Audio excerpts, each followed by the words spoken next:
जिसे राष्ट्रपति द्वारा खारिज कर दिया गया। इससे पहले जो है 90% सिक्किम सरकार ने बनाई थी एक योजना, जो हमारे राष्ट्रपति महामहिम के पास गई और उन्होंने उसे खारिज कर दिया, ठीक है, 2018 में।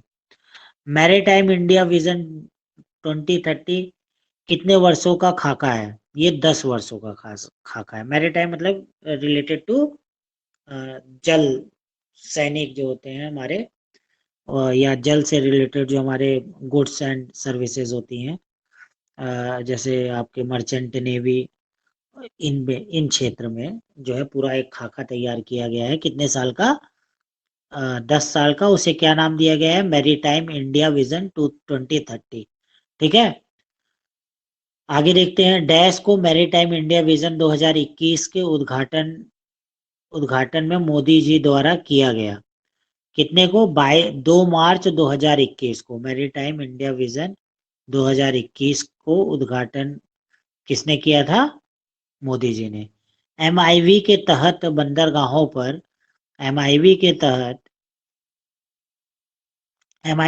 बंदरगाहों पर 1.5 लाख करोड़ का निवेश लक्ष्य रखा गया है। 1.5 लाख करोड़ का निवेश लक्ष्य रखा गया है। कितने लाख करोड़ का निवेश लक्ष्य रखा गया है? कोई बता सकता है? बताइए, कोशिश करिए, बताइए। कोई बता सकता है कितने लाख करोड़ रुपए का निवेश योजना बनाई गई है?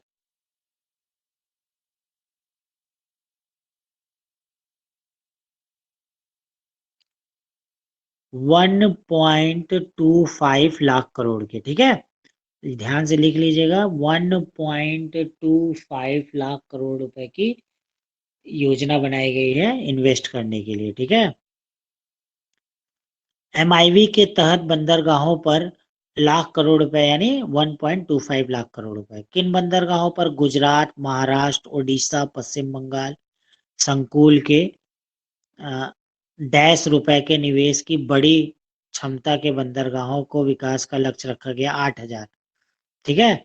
एक इसी में आता है, ठीक है। कितना? 8,000 करोड़ रुपए खर्च किए जाएंगे। कहाँ कहाँ के बंदरगाहों पर?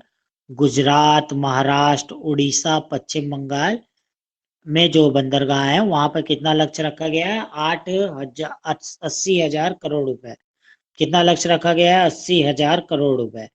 कितना लक्ष्य रखा गया है? 80,000 करोड़ रुपए, ठीक है। आगे देखते हैं। केंद्र सरकार की योजना भारतीय बंदरगाहों पर भारत के एक पोत से दूसरे पोत पर चढ़ने का काम यानी ट्रांसशिपमेंट जो है, ट्रांसशिपमेंट से बढ़ाकर 25% को 2020 में 25% से बढ़ाकर डैश तक 75% से अधिक पहुंचाने की है। मतलब कि इनका जो टारगेट है वो 2020 में 25% जो ट्रांसशिपमेंट है उसको बढ़ाकर 2030 तक 75% करने का है। उपक्रम कारोबार प्रणाली इंटरप्राइज बिजनेस सिस्टम 2021 तक प्रमुख बंदरगाहों पर प्रक्रियाओं के सरलीकरण और उनको डिजिटल करने के लिए, ठीक है, क्या करना है? जो इंटरप्राइजेस बिजनेस सिस्टम है वो लागू किया जाएगा 2021 तक प्रमुख बंदरगाहों का डिजिटीकरण और इजी वे टू वर्क करने के लिए, यानी सरलीकरण और डिजिटलीकरण करने के लिए। ग्रेट निकोबार हवाई अड्डे परिसर में किस परियोजना का हिस्सा है? ग्रेटर निकोबार हवाई अड्डा परिसर यह ग्रेटर निकोबार द्वीप के लिए नीति आयोग का समग्र एवं सतत विकास योजना है। NITI Aayog piloted holistic and sustainable vision for great Nicobar island. Greater Nicobar के पहले चरण में क्या करना है हमें? 22 वर्ग किलोमीटर हवाई अड्डा परिसर है। साउथ वे में 12,000 करोड़ की लागत का एक माल आवाजाही बंदरगाह बनाना है, टीएसपी। एक समानांतर तटीय विशाल रैपिड ट्रांसपोर्ट सिस्टम क्रिएट करना है। चौथा, दक्षिणी पश्चिमी तट पर एक पहला मुक्त व्यापार क्षेत्र करना है। दूसरा, वेयर हाउसिंग परिसर बनाना है, दक्षिणी पश्चिमी तट पर वेयर हाउसिंग परिसर बनाना है, ठीक है, ग्रेटर निकोबार के पहले चरण में। ऑनलाइन फैंटेसी स्पोर्ट्स, जो आप देख रहे हैं ड्रीम 11 और ये जो स्पोर्ट्स आते हैं जैसे माई टीम, ड्रीम 11, इस तरह के जो स्पोर्ट्स हैं, इनको क्या कहते हैं, ऑनलाइन फैंटेसी स्पोर्ट्स के अंतर्गत आते हैं, के लिए नीति आयोग ने डैश संगठन का मसौदा पेश किया। अब ये बहुत ज्यादा बढ़ रहे थे तो नीति आयोग ने इनके लिए एक संगठन बनाने के लिए की मांग की। वो कैसा संगठन होगा, गैर नियामकीय संगठन, उसका कोई स्वनियामकी, मतलब कि गैर से मतलब नॉन गवर्नमेंट, ठीक है, स्वनियायकी नियामकीय संगठन, यानी ये लोग अपने आप मिल करके एक अध्यक्ष चुनेंगे इस तरह की कंपनियां, और वो उनके लिए नियम बनाएंगे, ठीक है, नियामकीय संगठन होगा, स्वनियामकीय संगठन, और उस नियम को सबको फॉलो करना होगा। तो इस तरह के संगठन की मांग किसने की है, नीति आयोग ने। दोनों तरफ से क्वेश्चन आ सकता है, इसलिए बहुत ध्यान से इसको अपने दिमाग में बैठाइए। राष्ट्रीय परिप्रेक्ष्य योजना की प्रथम परियोजना है, राष्ट्रीय परिप्रेक्ष्य योजना की प्रथम परियोजना है केन बेतवा लिंक परियोजना। ये जो आप बहुत दिन से सुन रहे होंगे कि सारी नदियों को जोड़ करके जहां पे पानी की कमी है वहां पर पानी पहुंचाया जाए, इसी परियोजना के तहत जो पहला प्रोजेक्ट है जो दो नदियों को जोड़ने वाला है, वो कौन सा है, केन बेतवा परियोजना। केन और बेतवा दो ऐसी नदियां हैं जो मध्य प्रदेश से ही निकलती हैं, और दोनों ही यमुना जी की सहायक नदियां हैं, ठीक है। केन और बेतवा लिंक परियोजना में शामिल राज्य मध्य प्रदेश और उत्तर प्रदेश है। इससे फायदा किन किन राज्यों को होगा, मध्य प्रदेश को और उत्तर प्रदेश को। ये मध्य प्रदेश से निकलती हैं ये नदियां, और जो है यमुना जी में उत्तर प्रदेश में आके मिल जाती हैं। तो ये कहाँ से निकलती है, केन नदी बेतवा, और उत्तर प्रदेश के बादा में ये यमुना जी में मिलती है केन नदी, और बेतवा जो है हामिरपुर में मिलती है यमुना जी में। याद रखिएगा, केन नदी कहाँ पे मिलती है, बादा में, और बेतवा कहाँ पे मिलती है, हमीरपुर में, ठीक है। BHKB, KBC, KB और BH, बतवा, हमीरपुर, ठीक है। बहुत ही अच्छा प्रश्न बन सकता है इससे, अगर पेपर सेटर होंगे तो अच्छे। ये बहुत इंपॉर्टेंट पॉइंट है, इसको ध्यान से पढ़िए, इसमें कई क्वेश्चंस है, ठीक है। केन बेतवा कहाँ से निकल रही है, मध्य प्रदेश या उत्तर प्रदेश से, मध्य प्रदेश से। केन यमुना जी में कहाँ पे मिलती है, बांदा में, और बेतवा कहाँ मिलती है, हमीरपुर में, ठीक है। केन नदी के अधिशेष जल डैश नदी में हस्तांतरित होगा। अब देखिए किस नदी का जल किस में जाएगा, यानी केन नदी में पानी की क्षमता ज्यादा है, तो वो किस किस नदी में वो पानी डाला जाएगा, बेतवा नदी में। याद रखिएगा किस नदी का पानी किस नदी में जाएगा, ये भी क्वेश्चन आ सकता है। तो केन नदी का पानी बेतवा में जा सकता है, या ये कह सकते हैं किस नदी का अधिशेष जल बनता है, केन का या बेतवा का। तो आपको केन पता होना चाहिए, तो केन का ही पानी बेतवा में जाएगा, ठीक है। इसमें भी दो तरीके से क्वेश्चन पूछे जा सकते हैं, अगर आपको ये लाइन याद है तो किसी तरह के भी क्वेश्चन पूछे जाएंगे आप बता ले जाएंगे। केन का जाना है बेतवा में, KBC, ठीक है।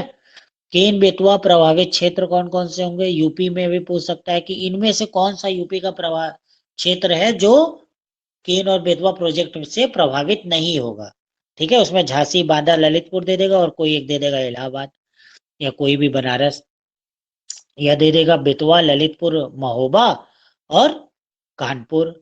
तो आपका कानपुर हो जाएगा इसका आंसर। लेकिन कौन कौन से क्षेत्र प्रभावित हैं, झांसी, बांदा, ललितपुर और ऑल ऑफ दीज हो जाएगा। तो यूपी से कौन कौन से हो गए, झांसी, बांदा, ललितपुर और महोबा, ठीक है। मध्य प्रदेश से कौन से हो गए, टीकमगढ़, पन्ना और छतरपुर। याद रखें मध्य प्रदेश से 3 क्षेत्र हैं, 3 डिस्ट्रिक्ट हैं, और यूपी से 4 डिस्ट्रिक्ट हैं, टोटल 4 3 7 डिस्ट्रिक्ट हैं। यूपी से झांसी, बांदा, ललितपुर, महोबा, और मध्य प्रदेश से टीकमगढ़, पन्ना और छतरपुर। केन बेतवा परियोजना में डैश लंबा और 2 किलोमीटर चौड़ा, डैश डैश मीटर लंबा, डैश मीटर लंबा और 2 किलोमीटर चौड़ा दौधन बांध। कितना मीटर लंबा, 77 मीटर लंबा और 2 किलोमीटर चौड़ा। कौन सा बांध, बांध का नाम क्या है, दौधन बांध। ये भी क्वेश्चन एक आ सकता है, यहाँ से एक नया क्वेश्चन अगर हम क्रिएट करना चाहें तो क्या क्रिएट हो जाएगा, कि ये जो बांध है दौधन बांध, ये किस प्रोजेक्ट पर बना है, बनेगा या बना है। दौधन बांध किस प्रोजेक्ट पर है, केन बेतवा परियोजना पर। अब देखिए इसका पानी ले कैसे जाएंगे, इसका पानी ले जाना है कहीं, तो कैसे ले जाएंगे आप बताइए। इसका पानी कहीं ले जाना है तो हम कैसे ले जाएंगे, नहरों के थ्रू ले जाएंगे। तो इसमें पूछ रहा है कि कितना, केन बेतवा परियोजना में 1.5 किलोमीटर लंबी नहर भी शामिल होगी। कितने किलोमीटर, 230 किलोमीटर। अब देखिए इसी 230 किलोमीटर जो है इसमें शामिल होंगे, और इसी में एक पन्ना टाइगर रिजर्व, अभी आप लोग न्यूज में अगर एक्टिव होंगे तो सुना होगा कि पन्ना टाइगर रिजर्व भी इसकी चपेट में आ रहा, केन बेतवा परियोजना की चपेट में आ रहा। और इसलिए दोनों तरफ से, उत्तर प्रदेश और मध्य प्रदेश के कुछ क्षेत्रों से इसका विरोध भी हो रहा है। और इसमें खास बात क्या है, पन्ना राजघराने की राजमाता दिलहर कुमारी भी इस परियोजना का विरोध कर रहे हैं। पन्ना घराने की राजकुमारी राजमाता कौन है, दिलहर कुमारी भी इस परियोजना का विरोध कर रहे हैं। ठीक है। रिवर इंटरलिंकिंग प्रोजेक्ट में कितनी नदी शामिल है, ये बहुत इंपॉर्टेंट क्वेश्चन है। ये बहुत ही पुराना प्रोजेक्ट है हमारा, 1980 का प्रोजेक्ट है। बहुत ध्यान से समझिए कि ये 1980 का प्रोजेक्ट है। कब का प्रोजेक्ट है ये, 1980 का। ठीक है। अब ये सोचिए कि 1980 का प्रोजेक्ट है, तो इससे ये क्वेश्चन आ सकता है, ये बहुत ही इंपॉर्टेंट क्वेश्चन है, कितनी नदियां इसमें लिंक करनी थी। आज से नहीं लिंक करनी है, 1980 से। कितनी नदियां हैं, 30 नदियां हैं। कितनी नदियां हैं, 30। ठीक है। केन और बेतवा किस नदी के सहायक नदी है, अभी बताया था मैंने, यमुना नदी के हैं। किस नदी के सहायक नदी है, यमुना नदी के सहायक नदी है। चलिए आगे देखते हैं, लास्ट जो है हमारे पास 3-4 क्वेश्चन बचे हैं, 5 क्वेश्चन उनको पढ़ लेते हैं। आजादी का अमृत महोत्सव अभी हमारे पीएम नरेंद्र मोदी जी ने सेलिब्रेट किया है इसे। कहाँ पे किया है, किस लिए किया है, सबसे पहले देख लीजिए। दांडी कूच के 91 वर्षगांठ था, 91वां वर्षगांठ था, यानी 91 वर्ष हो गए हैं। तो हमने क्या किया है, क्या आजादी का अमृत महोत्सव नाम दिया है इसे। ठीक है। अब आगे देखते हैं, आजादी के अमृत महोत्सव कहाँ से आरंभ किया गया है, साबरमती से, गुजरात। साबरमती आश्रम गुजरात से इसे जो है सेलिब्रेट किया गया है। किसने सेलिब्रेट किया है, हमारे पीएम नरेंद्र मोदी जी ने।